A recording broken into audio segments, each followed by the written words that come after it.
Machine learning is a hot topic, and for good reason. It has unlocked the ability for our computers to perform a whole host of tasks that we simply didn't know how to program manually.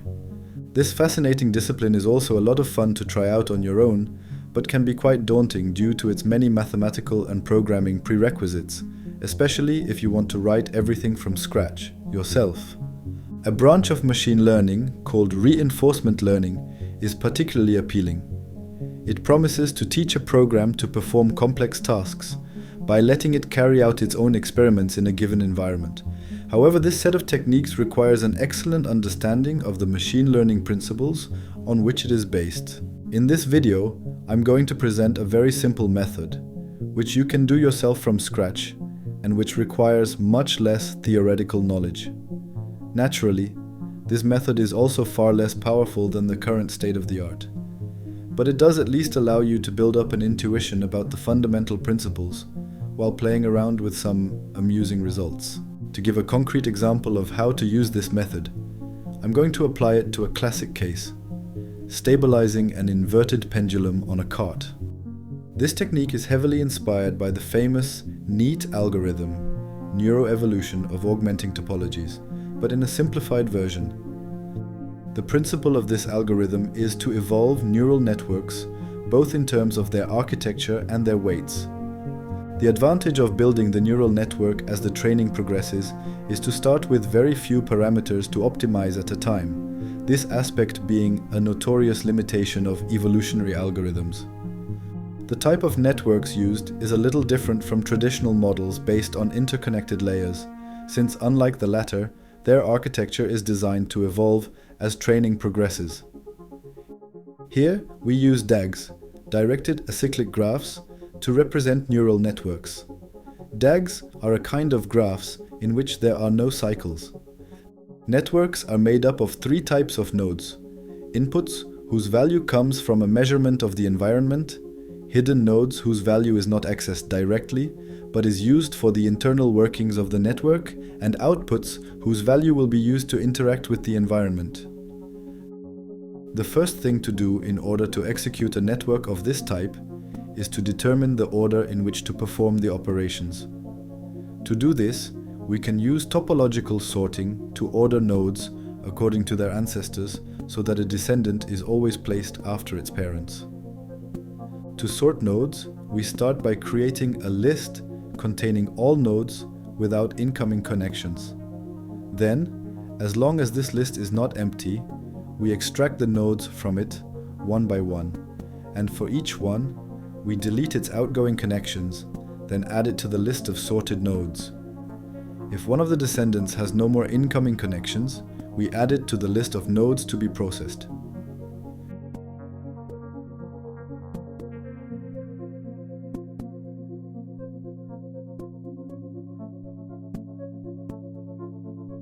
At the end of this process, we obtain the list of sorted nodes.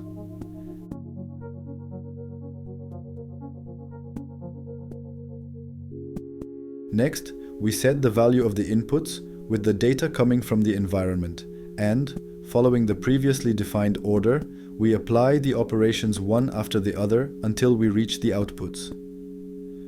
For each neuron, there are three operations to perform: add the bias to the current sum, apply the activation function to this result, and, for each outgoing connection, multiply this value by the connection weight and add the result to the sum of the destination neuron.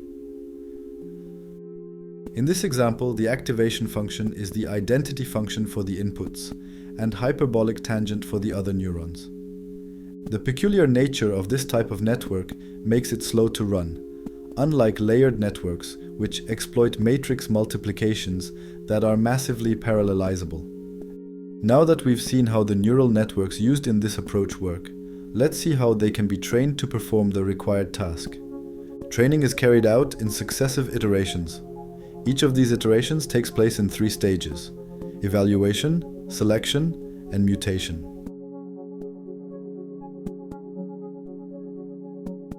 The aim of each iteration is to generate a population n+1 containing agents that perform better than the generation n.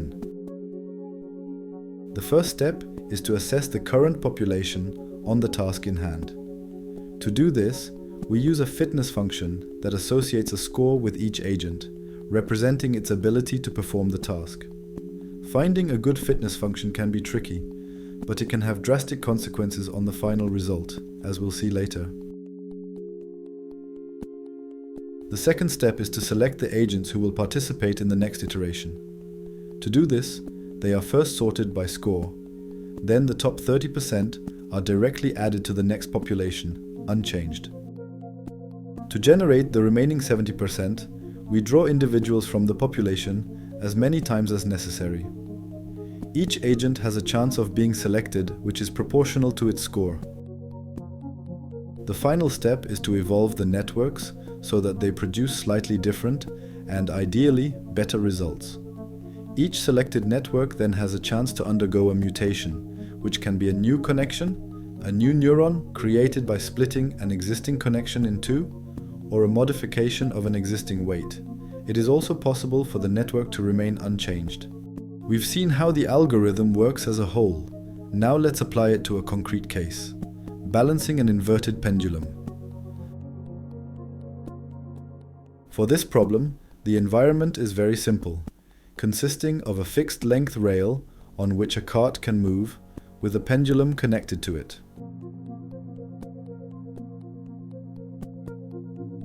Here are the network inputs and outputs we'll be using. As you can see, all the network controls is the speed of the cart on the horizontal axis.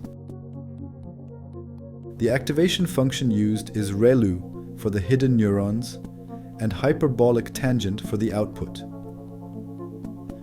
For this first test, we'll use a very simple fitness function, giving the network 1 point per second when it manages to keep the end of the pendulum above a threshold. This threshold is equal to the length of the pendulum minus a small margin. To train the network, I'll use 1000 agents who will have 100 seconds at each iteration to achieve the best possible score, in this case 100 points. To speed up the process, the execution of the iterations is multi-threaded, allowing the agents to experiment in parallel. I was actually surprised to find that it was quite fun to try and balance it myself, albeit rather complicated. I must admit, I practiced a little so I wouldn't look too ridiculous. Let's take a look at training with this fitness function.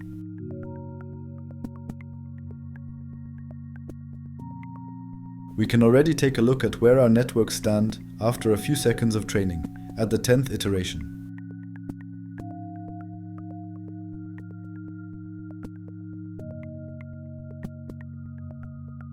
And here are all the active agents, trying their best to maximize their score.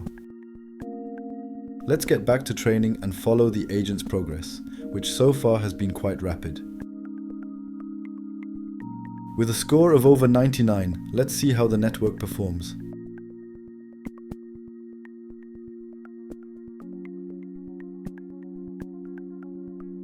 It's not too bad, but there's a strong oscillation. Maybe a better solution will emerge after a few more iterations.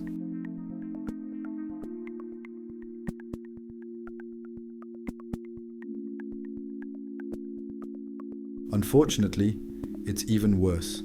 As I said earlier, the fitness function plays a fundamental role in the quality of the final result. Let's try to modify it a little to force networks to find more stable solutions. For this second trial, the fitness function will be quite similar to the first, with the score still increasing if the pendulum is kept above the threshold, but this time the score will be divided by the angular velocity of the pendulum. We can already see that progress is a little slower, even if it's still very much there. Let's move forward a few iterations.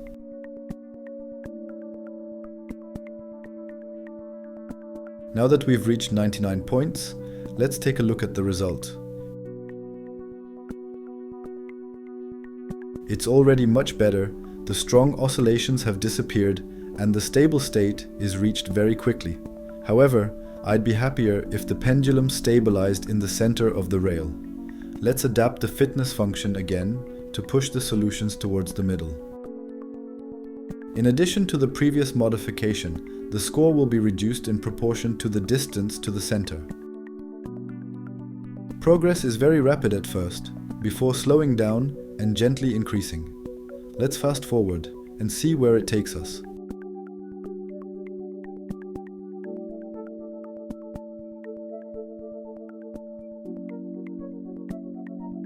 It's exactly what I wanted to see.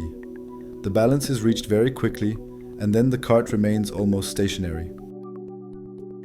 This solution was found quite quickly, in less than a minute in real time. Of course, in simulated time it's a different story, since 1000 agents spent 150 times 100 seconds trying out random things. All in all, almost 6 months of training were required, which isn't incredible, particularly when compared to the few minutes it takes a human to learn to perform the same task, although execution remains less optimal and precise. Out of curiosity, let's look at another possible result by changing the training seed.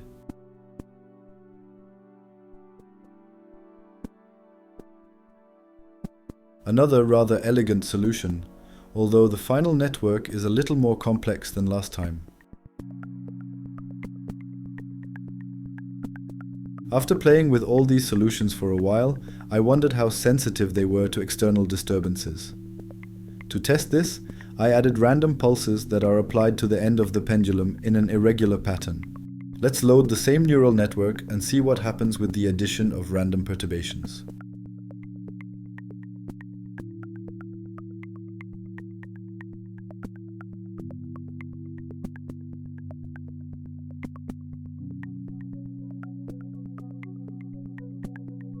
I was very pleasantly surprised to find that the system remained stable even with the disturbances.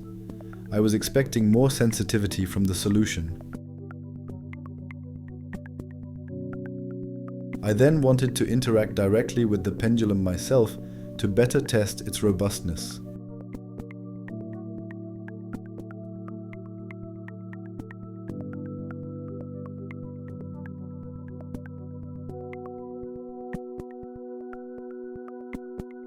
Overall, I'm very pleased with these results, although the method used is very rudimentary.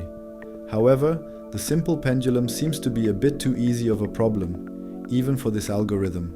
That's why in the next video, we'll see how this same algorithm copes with a double pendulum, making the problem far more complex due to its extremely unstable and chaotic nature.